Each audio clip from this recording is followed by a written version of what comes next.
The Raven by Edgar Allan Poe.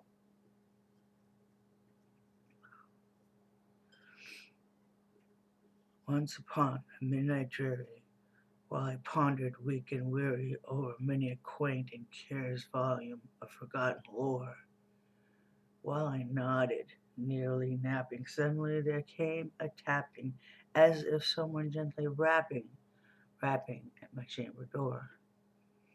"'Tis some visitor," I muttered, tapping at my chamber door. "Only listen, nothing more." Distinctly I remember it was the bleak December, and each separate dying ember wrought its ghost upon the floor. Eagerly I wished tomorrow, vainly I had sought to borrow from my books surcease of sorrow for the lost Lenore, for the rare and radiant maiden whom the angels named Lenore, nameless here forevermore. And the silken, sad, uncertain rustling of each purple curtain thrilled me with fantastic terrors never before, so that now, to still the beating of my heart, I stood repeating, "'Tis some visitor entreating in trance at my chamber door, some late visitor entreating in trance at my chamber door, that is it, and nothing more." Presently my soul grew stronger, hesitating then no longer. "Sir," I said, "or madam, truly your forgiveness I implore. But the fact is, I was napping, so gently you came a rapping, and so faintly you came tapping at my chamber door, that I scarce was sure I heard you. Here I opened wide the door, darkness there, and nothing more. Deep into that darkness peering, long I stood there wondering, fearing, doubting, dreaming dreams no mortals ever dared to dream before. But the silence was unbroken, and the stillness gave no token. Only the word there spoken was the whispered word, "Lenore." This I whispered, and an echo murmured back the word, "Lenore." Merely this, and nothing more.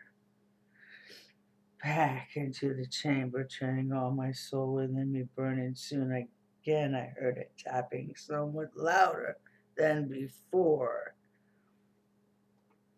"Surely," said I, "surely that is something at my window lattice. Let me see then what thereat is, and the mystery explore. Let my heart be still a moment, and this mystery explore. 'Tis the wind, and nothing more." Here I flung the shutter, when with many a flirt and flutter in there stepped a stately raven of the saintly days of yore.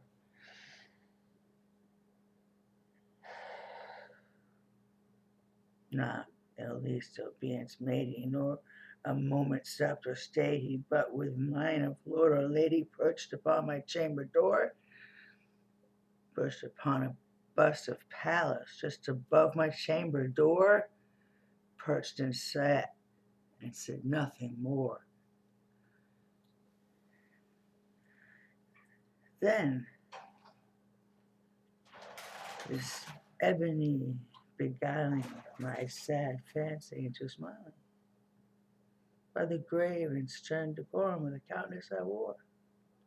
"Through thy crest be shortened raven, thou," I said, "art sure no graven." Yes, the grim and ancient raven wandering from the nightly shore. "Tell me what the lordly name is on the night's Plutonian shore." Quoth the raven, "Nevermore." Much I marveled at this ungainly fowl, to hear its discourse so plainly, though its answer little meaning, little reverence here. For we cannot help agreeing that no living human being ever yet was blessed with scenes, bird upon his chamber door, bird or beast upon his sculptured bust above his chamber door, with such a name as Nevermore. But the raven, sitting lonely on that placid bust, spoke only that one word, as if his soul in that one word he did outpour. Nothing further than he uttered, not a feather than he fluttered, till I scarcely more than muttered, only friends have flown before. On the morrow he will leave me as my hopes have flown before. Then the bird said, Nevermore. Startled at the stillness broken by replique so aptly spoken, doubtless, said I, what it utters is only stock and store, caught from somewhat unhappy master, whom unmerciful disaster followed fast and followed faster, till his sings one burden bore, till the dirges of his hope that melancholy burden bore of never, never more.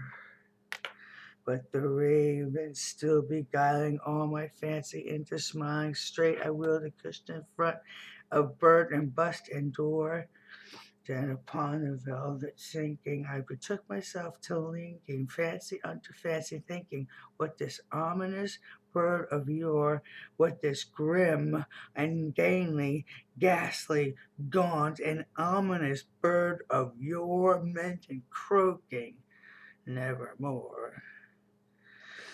This I sat in guessing, but no syllables expressing to the fowl whose fiery eyes now burned into my bosom's core.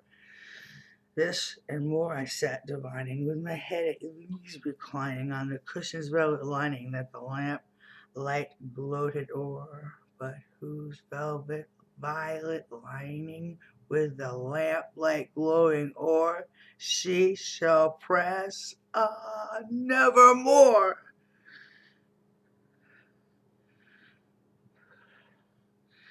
Then methought the air grew denser, approaching from some unseen censer, swung by seraphim whose footfalls tickled on the tufted floor. Wretch, I cried, thy God hath lent thee, by these angels he has sent thee, respite, respite, and repent from thy memories of Lenore. Quaff, oh quaff this kind nepenthe, and forget this lost Lenore. Quoth the raven, nevermore. Prophet, I said, thing of evil, prophet still, if bird or devil, whether tempter sent, or whether tempter temptest, toss thee here ashore, desolate yet all, undaunted on this desert land, enchanted on this home by horror gone. Did tell me truly, I implore, is there balm in Gilead? Tell me, I implore. Quoth the raven, nevermore. Prophet, said I,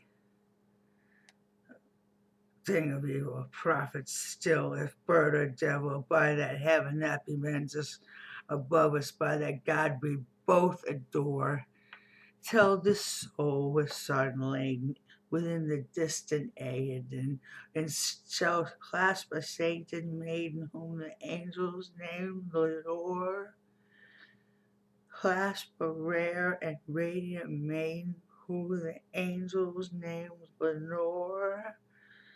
Quoth the raven, nevermore. Be that be that word our sign of parting, bird or fiend, I shrieked, upstarting. Get thee back into the tempest and the night's plutonium shore.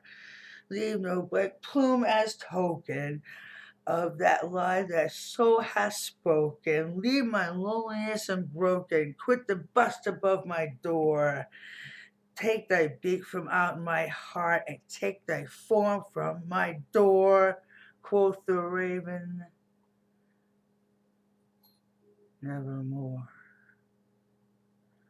And the raven, never fling, still is sitting on the pallid bust of a palace just above my chamber door, and his eyes all the seeming of a demon's that is dreaming, and the lamplight over him streaming shadows throws his shadow on the floor, and my soul from out that shadow that lies floating on the floor shall be lifted nevermore.